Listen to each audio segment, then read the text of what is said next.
Bueno, el Señor sabía todas las deudas que tenía Pedro, todos los pendientes, todo lo que tenía que pagar.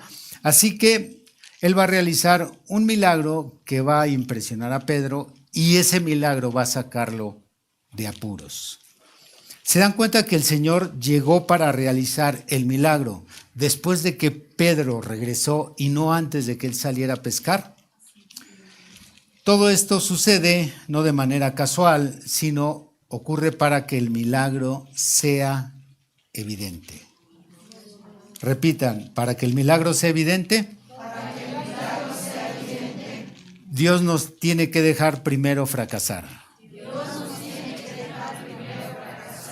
Si Jesús realiza el milagro inmediatamente después de que nosotros hacemos el esfuerzo, entonces el milagro se puede confundir con el resultado de mi esfuerzo, mi conocimiento, mi sacrificio, mi entrega, mi experiencia.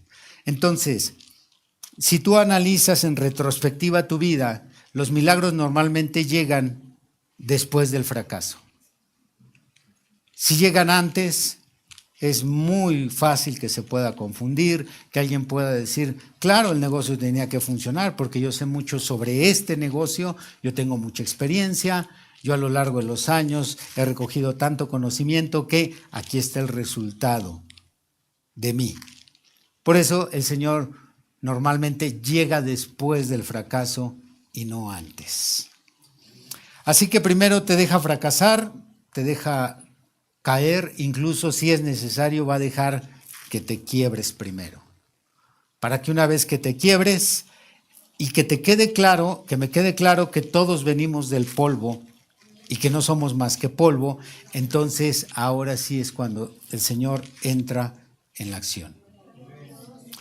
La Biblia nos dice, lo leímos, ¿cuánto tiempo estuvo pescando Pedro, hermana? Toda la noche.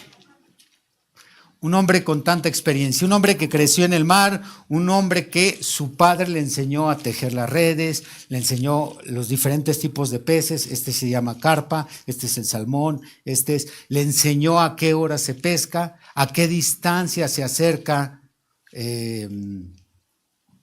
¿cómo se llama la manada de peces?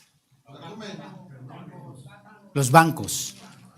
¿A qué hora se acerca? Todo eso lo aprendió Pedro. Así es que con todo ese conocimiento el Señor le dijo, el Señor pensó y dijo, hay que dejar que primero vaya y fracase. Y ya después que regresa de toda la noche, que todo su conocimiento, experiencia, sabiduría en el tema de la pesca no le sirvió, entonces Jesús está listo para realizar su milagro. 1 Corintios 1, 27, 29. Sino que lo necio del mundo escogió Dios para avergonzar a los sabios, y lo débil del mundo escogió Dios para avergonzar a lo fuerte. Y lo vil del mundo y lo menospreciado escogió Dios, y lo que no es, para deshacer lo que es, a fin de que nadie se jacte en su presencia. Y cuando a alguien se le ocurre subirse tantito, no, pues es que yo sé mucho, con todo lo que he estudiado, mi preparación. Cuando a alguien se le ocurre subirse tantito, el Señor Jesús se da la media vuelta y se va. Porque la razón del milagro es que Él quiere ser glorificado y por eso no va a permitir que nadie se jacte en su presencia. Como pastor me ha costado trabajo, porque también yo conozco lo que he estudiado a lo largo de los años. Y cuando de repente se me quiere atravesar mi apellido, entonces el Señor ha tenido que dejarme solo y ha permitido ver mis fracasos y también el fracaso de aquellos a quienes he aconsejado, porque Él dice aquí que Él no está interesado en que alguien se jacte en su presencia. Razón por la cual te escogió a ti, me escogió a mí. Job 1, 6 al 10. Un día vinieron a presentarse delante de Jehová los hijos de Dios, entre los cuales vino también Satanás, y dijo Jehová a Satanás, ¿de dónde vienes? Respondiendo Satanás a Jehová dijo, de rodear la tierra y de andar por ella. Y Jehová dijo a Satanás, ¿no has considerado a mi siervo Job, que no hay otro como él en la tierra, varón perfecto y recto, temeroso de Dios y apartado del mal? Respondiendo Satanás a Jehová dijo, ¿acaso teme Job a Dios de balde? ¿No le has cercado alrededor a él y a su casa y a todo lo que tiene? Al trabajo de sus manos has dado bendición, por tanto sus bienes han aumentado sobre la tierra. ¿Cuántos creen que Job era un excelente empresario? Levanten la mano.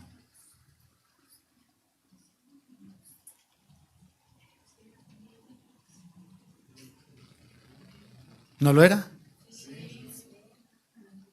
Entonces levante la mano. ¿Por qué sabe que era un gran empresario?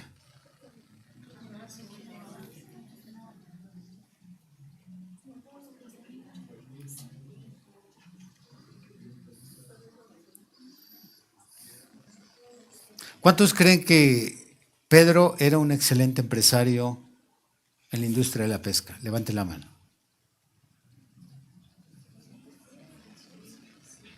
Levántela porque no veo así, no veo nada, levántela bien. ¿Lo era o no, hermana Antonieta? No lo sabe. ¿Cuántos creen que no lo era? 1, 2. Es importante que estas cosas queden bien aterrizadas para el momento de que esto lo atraigamos a nuestra vida. Pedro definitivamente era un gran empresario porque, lo acabo de explicar, si su padre era pescador y desde pequeño lo preparó y le inculcó y le enseñó, para la edad en que Pedro ya se hizo cargo del negocio de Jonás, era un gran empresario. Pero a un gran empresario aún así fracasa. Y en ese fracaso es donde el Señor se iba a encontrar con Pedro. Por eso el milagro tenía que venir después del intento. Ahora, si trasladamos esto con Job, ¿era o no era un gran empresario? ¿Cuántos han leído los 42 capítulos de Job? Cualquiera que ha leído los 42 capítulos de Job sabe que Job era un gran empresario. Pero a ese esfuerzo humano, nos dice este pasaje, que Satanás sabía que sus bienes habían crecido y habían aumentado porque Dios había puesto la bendición sobre ese empresario. ¿Con qué fin? Según 1 Corintios 1:29.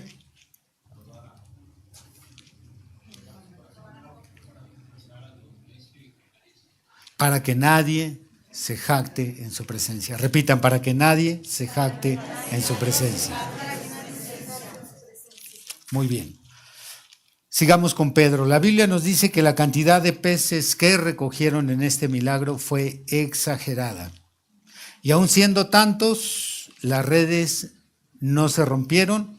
Entonces podemos fragmentar este milagro en 3. En realidad no fue uno solo, sino 3 milagros conformando un solo milagro. Observen, el primero es, aparecieron peces donde no había peces. El segundo, fueron más de los que se suelen pescar en una buena noche. Todo esto lo encuentra implícito en la historia. Y lo tercero, las redes que razonablemente deberían de romperse, no se rompieron. El verbo romper, ahí en ese pasaje donde dice las redes se rompían, el verbo rompía es un verbo presente imperfecto, lo cual indica que la acción no se terminó, nada más se describe lo que estaba ocurriendo, pero las redes no se rompieron.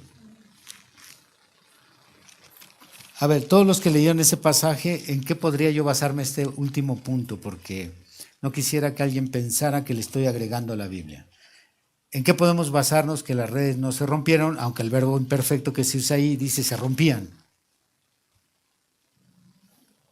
Hermano Jorge. Porque llenaron las barcas y casi se hundían. Exactamente, así de sencillo, sentido común. Nada más es leer lo que ahí dice y efectivamente, si se hubieran roto las redes, la pesca se pierde. Pero no se perdió la pesca, más bien eran tantos que llenaron 2 barcas y estas casi se hundían de la cantidad exagerada de peces. Muy bien, 3 milagros. ¿Te hubieras imaginado qué hubiera ocurrido si solamente se hubiera pescado